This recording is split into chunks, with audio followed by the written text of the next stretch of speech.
Jemaat yang saya kasihi di dalam Kristus, selamat malam, shalom semuanya. Mari kita sama-sama membaca satu bagian firman Tuhan yang diambil dari kitab 1 Raja-Raja, pasal yang ketiga, ya, dari ayat 1 hingga ayat ke-15. Tema malam ini adalah memandang Allah sebagai Allah dengan subtema hidup dengan hikmat Allah. Saya akan membacakan firman Tuhan ini. Jikalau memungkinkan bagi Bapak Ibu Saudara, mari kita bangkit berdiri. Demikian firman Tuhan, 1 Raja-Raja pasal 3, ayat yang pertama hingga ayat yang ke-15. Demikian firman Tuhan. Lalu Salomo menjadi menantu Firaun, Raja Mesir. Ia mengambil anak Firaun dan membawanya ke kota Daud, sampai ia selesai mendirikan istananya dan rumah Tuhan dan tembok sekeliling Yerusalem. Hanya bangsa itu masih mempersembahkan korban di bukit-bukit pengorbanan, sebab belum ada didirikan rumah untuk nama Tuhan sampai pada waktu itu. Dan Salomo menunjukkan kasihnya kepada Tuhan dengan hidup menurut ketetapan-ketetapan Daud ayahnya. Hanya ia masih mempersembahkan korban sembelihan dan ukupan di bukit-bukit pengorbanan. Ayat yang keempat. Pada suatu hari, raja pergi ke Gibeon untuk mempersembahkan korban. Sebab disitulah bukit pengorbanan yang paling besar. 1000 korban bakaran dipersembahkan Salomo di atas mezbah itu. Di Gibeon itu, Tuhan menampakkan diri kepada Salomo dalam mimpi pada waktu malam. Berfirmanlah Allah, mintalah apa yang hendak ku berikan kepadamu. Lalu Salomo berkata, engkaulah yang telah menunjukkan kasih setiamu yang besar kepada hambamu Daud ayahku, sebab ia hidup di hadapanmu dengan setia, benar, dan jujur terhadap engkau. Dan engkau telah menjamin kepadanya kasih setia yang besar itu dengan memberikan kepadanya seorang anak yang duduk di tatanya seperti pada hari ini. Ayat 7. Maka sekarang ya Tuhan Allahku, engkaulah yang mengangkat hambamu ini menjadi raja menggantikan Daud ayahku, sekalipun aku masih sangat muda dan belum berpengalaman. Demikianlah hambamu ini berada di tengah-tengah umatmu yang kau pilih, suatu umat yang besar, yang tidak terhitung dan tidak terkira banyaknya. Maka berikanlah kepada hambamu ini hati yang faham menimbang perkara, untuk menghakimi umatmu dengan dapat membedakan antara yang baik dan yang jahat. Sebab siapakah yang sanggup menghakimi umatmu yang sangat besar ini? Ayat 10. Lalu adalah baik di mata Tuhan bahwa Salomo meminta hal yang demikian. Jadi berfirmanlah Allah kepadanya, oleh karena engkau telah meminta hal yang demikian dan tidak meminta umur panjang atau kekayaan atau nyawa musuhmu, melainkan pengertian untuk memutuskan hukum, maka sesungguhnya aku melakukan sesuai dengan permintaanmu itu. Sesungguhnya aku memberikan kepadamu hati yang penuh hikmat dan pengertian, sehingga sebelum engkau tidak ada seorang pun seperti engkau, dan sesudah engkau takkan bangkit seorang pun seperti engkau. Dan juga apa yang tidak kau minta aku berikan kepadamu, baik kekayaan maupun kemuliaan, sehingga sepanjang umurmu takkan ada seorang pun seperti engkau di antara raja-raja. Dan jika engkau hidup menurut jalan yang kutunjukkan dan tetap mengikuti segala ketetapan dan perintahku, sama seperti ayahmu Daud, maka aku akan memperpanjang umurmu. Lalu terjagalah Salomo, ternyata ia bermimpi. Sekembalinya ke Yerusalem, berdirilah ia di hadapan tabut perjanjian Tuhan, dipersembahkannya korban-korban bakaran dan korban-korban keselamatan. Kemudian ia mengadakan perjamuan bagi semua pegawainya. Demikianlah firman Tuhan. Sama-sama kita respon. Segala puji syukur bagi Allah. Silakan duduk kembali. Mari kita masuk di dalam doa sebelum kita merenungkan firman Tuhan ini. Bapa di surga, kami bersyukur kepadamu karena engkau memakai penulis kitab raja-raja ini untuk memberitahukan kepada kami apa yang menjadi isi hatimu, apa yang menjadi kehendakmu. Bila engkau akan tolong kami mengerti firman Tuhan, dan yang paling penting adalah kami bisa menghidupi kebenaran firman Tuhan. Tolonglah hambamu yang terbatas, tolonglah telinga setiap kami yang mendengarkan. Sekali lagi kami percayakan renungan kami pada malam ini menjadi sesuatu yang berkenan di hati Tuhan. Bekerjalah, pimpinlah, kuasailah semuanya ini. Demi nama Tuhan Yesus kami berdoa. Amin. Jemaat yang terkasih, doa Salomo, berikanlah kepada hambamu ini hati yang faham menimbang perkara untuk menghakimi umatmu dengan dapat membedakan antara yang baik dan yang jahat. Hati yang dapat membedakan antara yang baik dan jahat. Ini adalah doa seorang Raja Salomo yang berkenan di hati Tuhan. Doa seorang Raja Salomo. Nah, Salomo memohonkan doa ini ketika di Gibeon, Tuhan menampakkan diri kepada Salomo dalam mimpi. Tuhan berfirman kepada Salomo agar meminta kepada Tuhan apa yang hendak Tuhan berikan kepada Salomo. Salomo mengasihi Allah. Salomo mengingat tabut perjanjian dengan Tuhan Allah, yaitu kasih setia Tuhan Allah dengan Daud, yaitu ayat Salomo. Penulis segera memberitahu kepada kita bahwa lalu adalah baik di mata Tuhan. Salomo meminta hal yang demikian. Doa ini yang dipanjatkan kepada Tuhan adalah doa yang menyukakan hati Tuhan, dan sesungguhnya ini adalah sebuah teladan doa yang memiliki bobot teologis dan juga memiliki bobot praktis. Doa yang seturut dengan kehendak Tuhan didengar dan dijawab oleh Tuhan. Dan jawaban Tuhan atau respon Tuhan itu menunjukkan bahwa doa Salomo adalah doa yang baik, bahkan sangat baik. Tuhan bukan hanya memenuhi permintaan Salomo itu, tetapi Tuhan juga memberikan lebih daripada permintaan Salomo. Salomo hanya meminta pengertian, bukan yang lain. Tetapi Tuhan memberikan kepada Salomo hati yang penuh pengertian, hati yang penuh hikmat, tetapi juga Tuhan menambahkan kekayaan, kehormatan, dan umur. Wow. Minta satu yang penting, ada ekstra tambahan.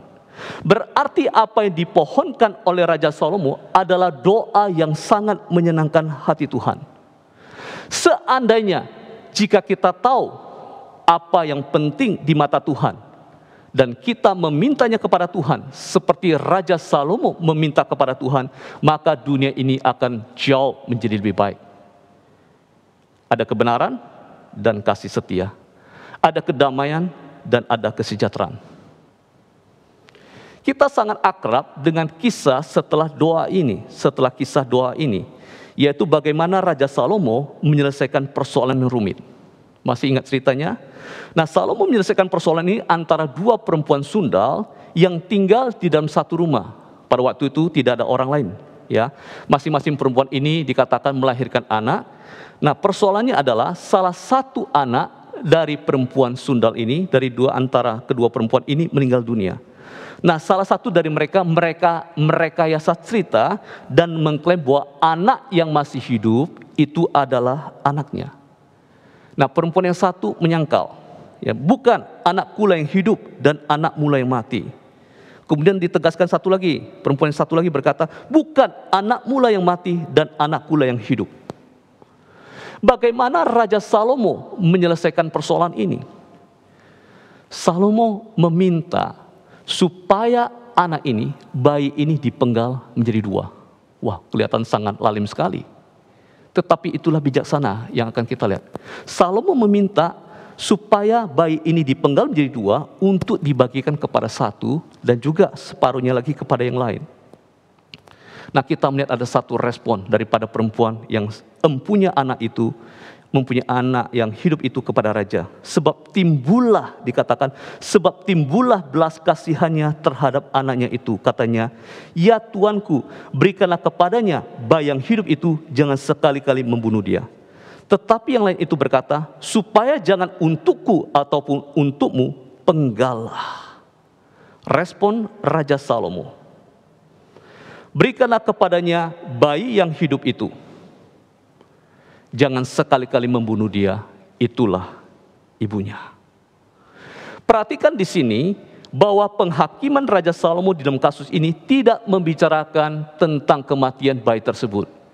Dan juga tidak berbicara tentang tuduh-menuduh.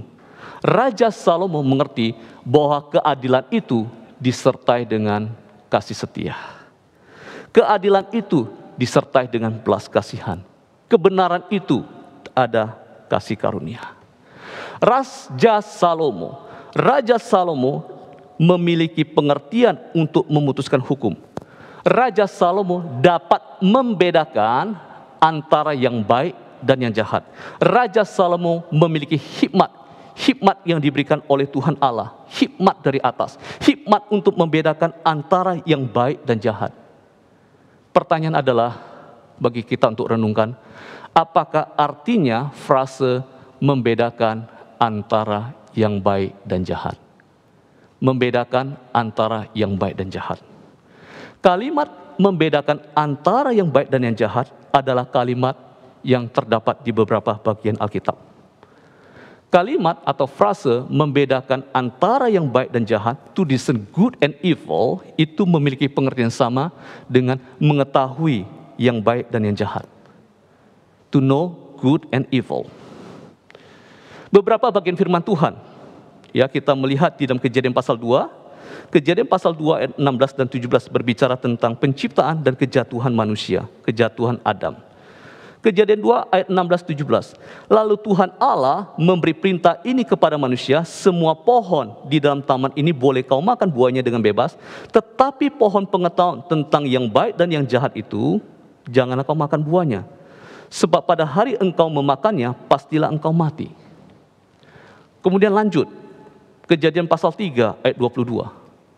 Berfirmanlah Tuhan Allah, sesungguhnya manusia itu telah menjadi seperti salah satu dari kita, setelah mereka makan buah dari pengetahuan yang baik dan jahat itu.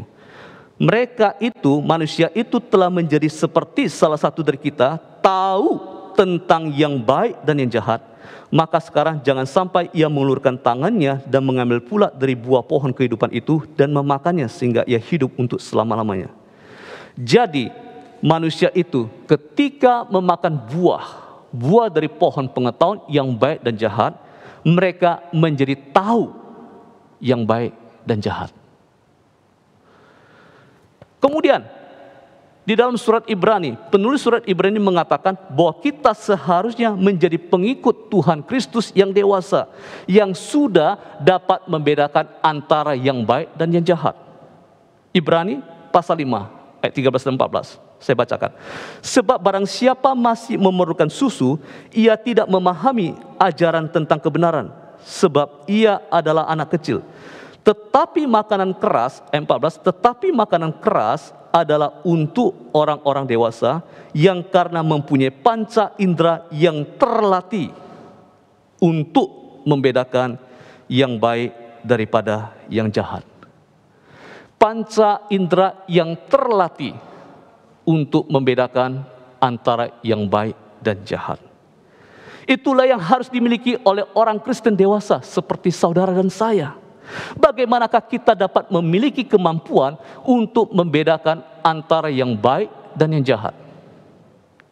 Kemampuan untuk membedakan antara yang baik dan jahat itu adalah sebuah pengetahuan yang menghasilkan etika moral, yaitu apa?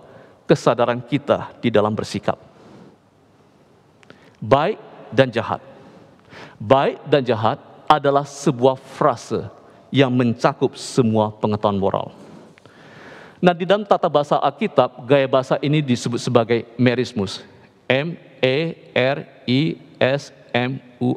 Merismus. Apa itu? Itu adalah salah satu teknik dalam puisi untuk mencakup semua dengan memakai dua kata yang sepadan tetapi ekstrim. Sebagai contoh, frase langit dan bumi. Artinya apa? Itu mencakup langit, itu mencakup bumi, dan di antara keduanya, antara langit dan bumi. Kemudian frase seperti apa? Siang dan malam. Itu berarti apa? Sepanjang hari. Jadi frase pengetahuan yang baik dan jahat itu menyatakan hikmat, membedakan, kemampuan membedakan mana yang baik dan jahat, dan semua pengetahuan moral. Jika kita tidak tahu semuanya, maka kita hanya tahu sebagian. Betul? Jika kita tidak tahu menyeluruh, kita tidak dapat mengetahui dengan tuntas. Oleh sebab itu, hanya Tuhan Allah yang di surga yang melampaui ruang dan waktu, yang memiliki hak khusus, yang memiliki prerogatif untuk mengetahui sesungguhnya apa yang baik dan apa yang jahat. Pengetahuan yang baik dan jahat itu adalah wilayahnya Allah. Pengetahuan yang baik dan jahat itu adalah milik Allah. Kita sebagai umat manusia harus bergantung kepada pernyataan dari Dia. Dia, yaitu Tuhan Allah, satu-satunya yang mengetahui yang baik dan yang jahat. Di dalam Kejadian pasal 2 dikisahkan bahwa umat manusia jatuh di dalam pencobaan untuk merampas atau untuk meraih hak khusus ini tidak bergantung kepada Allah, terlepas daripada Allah. Nah, Adam dan Hawa yang mewakili umat manusia memakan buah dari pohon pengetahuan yang baik dan jahat itu. Sesudah mereka makan buah itu, mereka sekarang dikatakan mengetahui yang baik dan yang jahat. Apakah artinya ini? Itu berarti bahwa mereka tidak lagi bergantung kepada Tuhan yang hanya satu-satunya mengetahui yang baik dan jahat. Itulah kejatuhan umat manusia. Apa yang menjadi permintaan Raja Salomo di dalam mimpi tersebut? Itu merupakan kebalikan. Itu merupakan bertolak belakang dari kisah kejatuhan manusia yang dikisahkan di dalam Kejadian pasal 2. Mari kita kembali kepada kitab raja-raja ini. Perhatikan doa Raja Salomo. Ayat 7. Maka sekarang ya Tuhan, Allahku, Engkaulah yang mengangkat hamba-Mu ini menjadi raja menggantikan Daud ayahku, sekalipun aku masih sangat muda dan belum berpengalaman. Apakah Raja Salomo masih sangat muda? Umurnya berapa? 20 tahunkah? Atau 30 tahun? Saya rasa Raja Salomo ketika mengatakan doa ini tidak semuda itu. Karena dikatakan Salomo sebenarnya sudah memiliki seorang anak, yaitu Rehoboam yang baru lahir ketika dia mulai memerintah sebagai raja.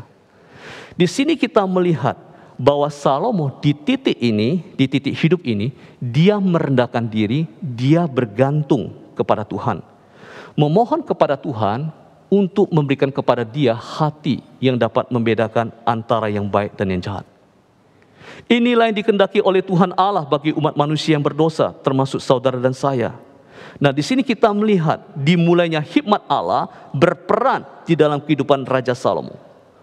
Allah memberikan, Allah mengaruniakan kepada Salomo hikmat untuk mengatur pemerintahan. Allah juga mengaruniakan kepada dia kekayaan, kemuliaan dan umur. Ini berbeda sekali sebelum Salomo meminta hikmat dari Tuhan. Ya, Salomo juga dikatakan sebelum doa ini dia juga memiliki hikmat bijaksana, tetapi itu adalah hikmat dari bawah, itu adalah hikmat manusia. Mari kita memperhatikan satu pasal sebelumnya, ya. Kita lihat di dalam pasal 2. Dikatakan Raja Daud sebelum dia meninggal dunia, dia berpesan kepada Salomo anaknya untuk bertindak bijaksana. Terhadap siapa? Terhadap Yoab dan Shimei. Maksudnya apa?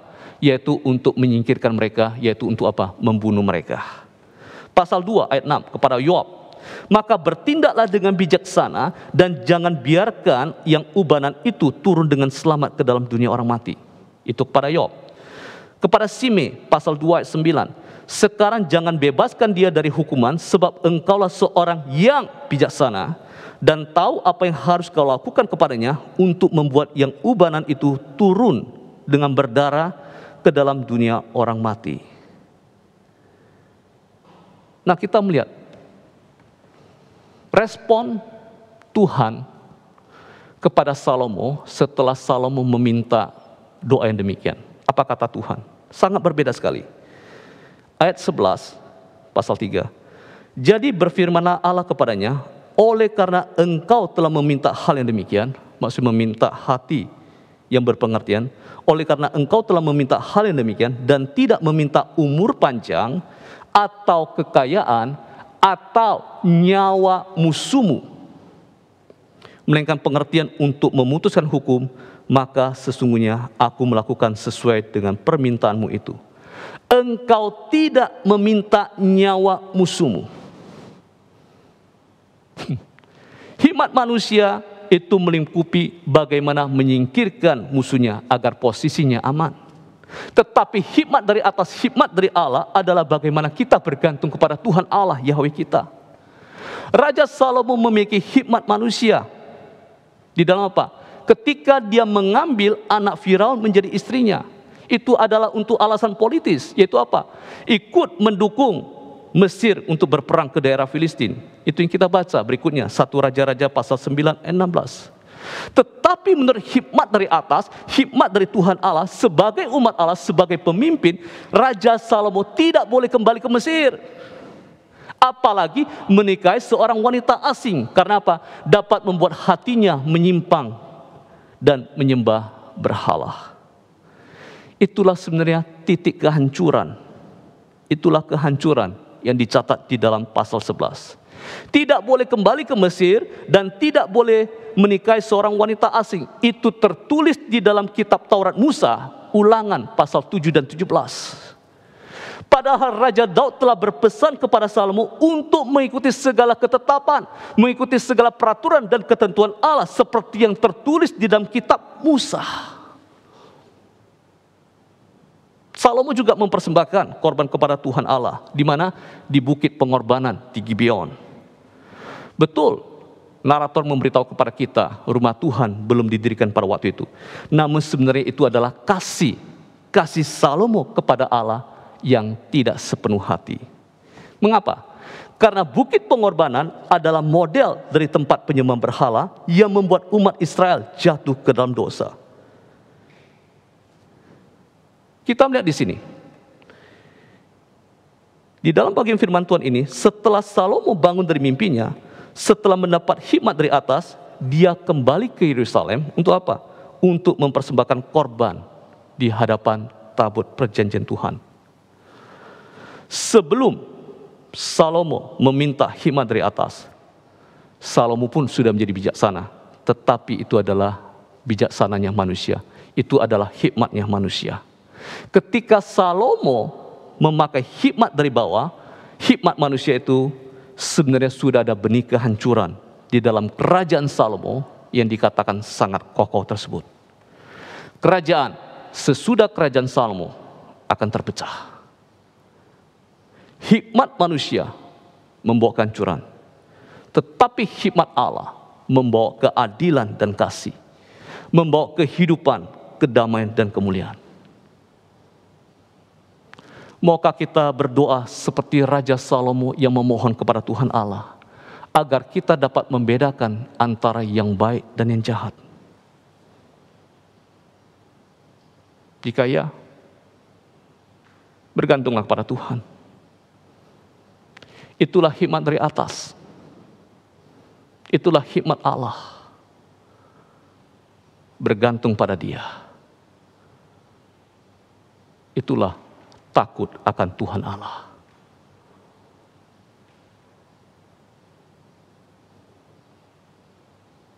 Mari kita masuk di dalam doa.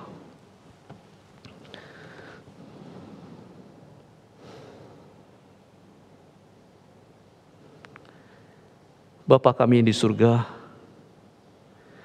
kami bersyukur Engkau yang telah memberikan teladan doa yang baik, yang sangat baik, seperti yang dipanjatkan oleh Salomo kepada Tuhan Allah.